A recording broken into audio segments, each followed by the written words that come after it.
In 2025, the balance of power across the Taiwan Strait continued to shift quietly, steadily, and with increasing momentum. For Taiwan, the expansion of the People's Liberation Army Navy is not an abstract trend, nor a distant strategic debate. It is an immediate and growing military threat. Every new Chinese warship, every carrier deployment, and every live-fire exercise brings Beijing closer to possessing the naval capability required to isolate the island, sever its sea lines of communication, and support a large-scale joint campaign. This threat is not theoretical. It is built hull by hull, year by year. China's naval modernization is now directly aligned with scenarios centered on Taiwan, enforcing blockades, projecting air power beyond the first island chain, and denying access to foreign intervention forces. The developments seen in 2025 reflect a navy increasingly structured not just to deter, but to coerce. Across shipyards, naval bases, and distant seas, China's navy moved closer to becoming what it has long aspired to be, a force capable of sustained, high-end operations far from its shores. On November 5, 2025, at Yulin Naval Base on Hainan Island, the Chinese Navy officially commissioned the aircraft carrier Fujian. With Fujian, China now operates 3 aircraft carriers, placing the plan firmly behind only the United States Navy in carrier numbers. Yet numbers alone do not explain why Fujian matters. She is China's first true supercarrier equipped with electromagnetic catapults. This technology, until now exclusive to the U.S. Navy, fundamentally changes how air power can be projected at sea. Aircraft can launch heavier, carry more fuel, fly farther, and strike harder. Within weeks of commissioning, Fujian departed the South China Sea, transiting north to Yuchi Naval Base under the Northern Theater Command. On December 18th, she arrived in the Yellow Sea and moored alongside Liaoning, China's first carrier. While Fujian captured attention, a more consequential development was unfolding quietly in Dalian. There, in the same dry dock that once rebuilt Liaoning and constructed Shandong, a new hull began to take shape. Its size, layout, and unusually deliberate construction pace point strongly toward one conclusion. China is building a nuclear-powered aircraft carrier. Known unofficially as Type 004, this ship would represent a leap not just in capability, but in strategic intent. Nuclear propulsion means endurance measured in decades, not weeks. It means sustained flight operations without the logistical constraints of conventional fuel. In December, the U.S. Department of Defense released its annual China military power report, stating that China could field 6 additional aircraft carriers by 2035. Achieving that would require parallel construction, likely splitting work between Dalian and Jiangnan shipyards. Further hints came from Wuhan, where China's land-based carrier test facility underwent major reconstruction in 2025. The island structure was moved far aft, echoing the design of America's Ford-class carriers. Yet one detail stood out. A funnel remained behind the island unnecessary on a nuclear ship. This suggests China may pursue 2 paths simultaneously, a nuclear carrier at Dalian and possibly another conventionally powered Fujian-type carrier at Jiangnan. For now, the truth remains obscured, but the direction is unmistakable. If aircraft carriers symbolize power projection, amphibious assault ships define how that power reaches land. On November 14, 2025, the Type 076 amphibious assault carrier Sichuan began sea trials. At over 40,000 tons, she is not merely an enlarged helicopter carrier. She is a fundamentally new platform equipped with catapults and designed to operate fixed-wing and unmanned aircraft. Construction moved at remarkable speed. Launched in December 2024, Sichuan completed 2 sea trials by mid-December 2025 before returning to Shanghai for dry docking. Observers soon noticed something unusual: multiple unmanned combat aerial vehicles positioned near the ship. Whether these were mock-ups or operational prototypes remains unclear, but their presence hints at future air assault concepts combining drones and manned aircraft. Whether Sichuan commissions in 2026 remains uncertain.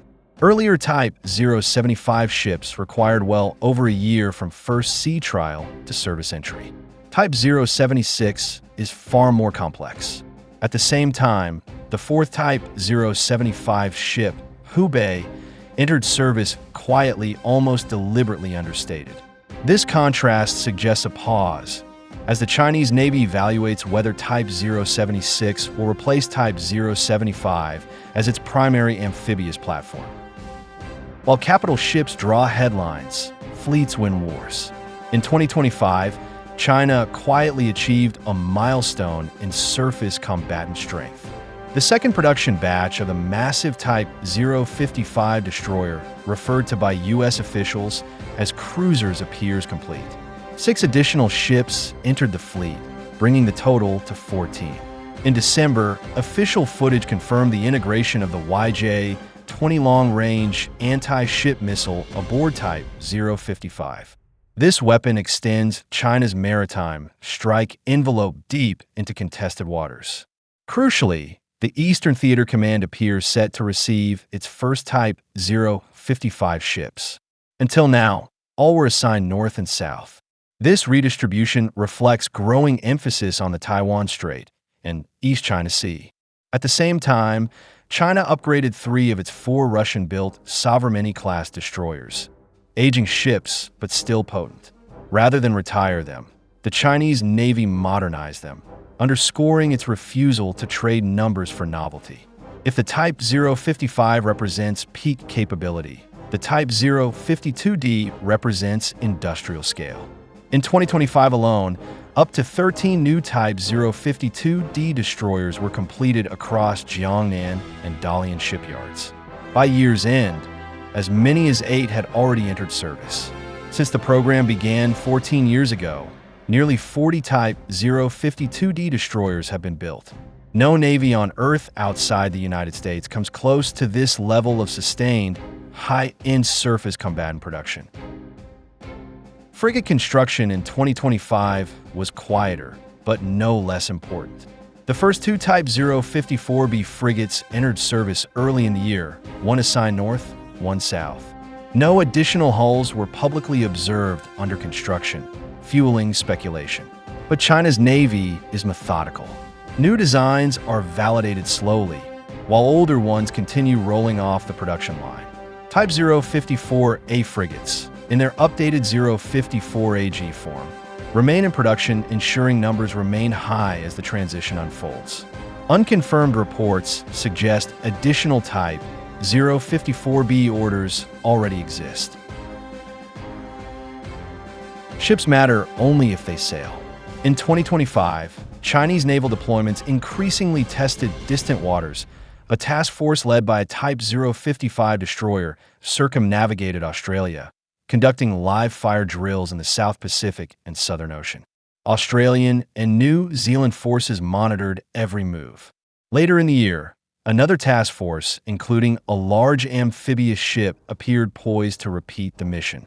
Instead, it turned north, participating in live-fire drills near Taiwan. In August, a collision between a planned destroyer and a Chinese Coast Guard vessel revealed the risks of increasingly aggressive operations.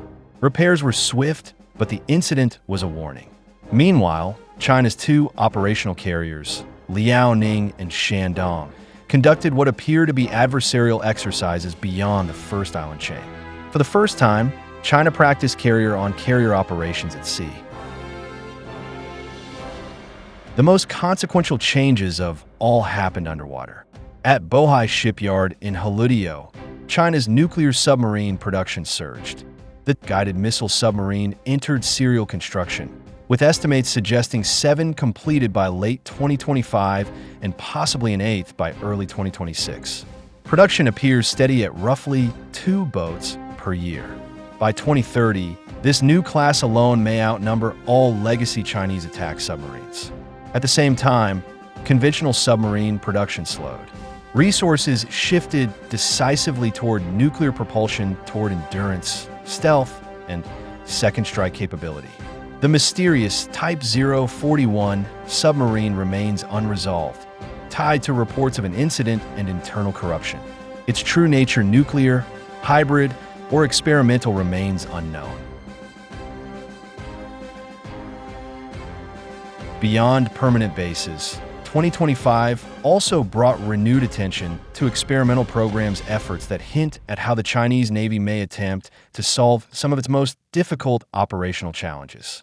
In January, observers noted the appearance of multiple large amphibious barges at the COMEX shipyard in Guangzhou.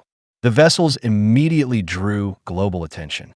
Analysts quickly focused on their potential use in large-scale amphibious operations, particularly in scenarios involving Taiwan. These barges appear designed to bypass damaged ports, shallow coastal defenses, or mined approaches, precisely the kinds of obstacles that would complicate a cross-strait landing.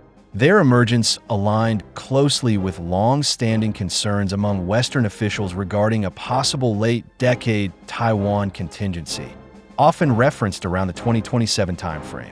Yet despite the initial attention, progress through the rest of 2025 was measured. Testing proceeded cautiously. There were no visible large-scale exercises integrating the barges into amphibious task forces, no evidence of complex joint drills that would signal near-term operational confidence. For now, their true role remains unproven. The plan has historically taken a conservative approach to untested concepts, preferring extended evaluation before committing them to doctrine. If these barges are to play a role in future Taiwan scenarios, they would need to be validated in exercises far larger and more complex than anything observed so far. Until then, they remain a glimpse into China's experimentation phase, an indication of intent, but not yet of readiness. By the end of 2025, the Chinese Navy was no longer merely expanding. It was transforming. Carriers with catapults, amphibious ships with drones, destroyers in unprecedented numbers, submarines built for decades, long patrols. The question is no longer whether China can build a blue water navy. The question is how it will choose to use it and how the rest of the world will respond. Because the most important phase of this story will not be written in shipyards. It will be written at sea.